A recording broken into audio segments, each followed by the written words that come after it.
আসসালামু আলাইকুম। সবাই কেমন আছেন? আসলে আজকে একটা বিষয় নিয়ে কথা বলবো, সেজন্য আর কি ভিডিওটা করা। সেটা হচ্ছে, আমরা সবাই জানি যে সামনে প্রাথমিক সহকারী শিক্ষক এবং হেডমাস্টার দুইটা পরীক্ষা আছে।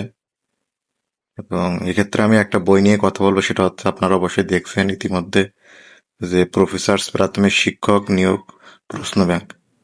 আসলে বইটা অনেক ইফেক্টিভ একটা বই আমার কাছে মনে হলো, কারণ এর ব্যাখ্যা এবং এর গণিতের প্রশ্নগুলো সলভ এবং ইংলিশের খুবই সাবলীল এবং খুবই সহজ অনবদ্য ভাষায় লেখা, যেটা আমার কাছে মনে হলো।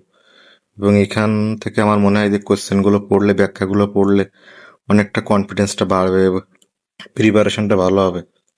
সো আমার একটা সাজেস্ট থাকবে, যেটা আমার পার্সোনাল মনে হলো, যে সবাই প্রফেসর্স বইটা পড়বেন ইনশাল্লাহ।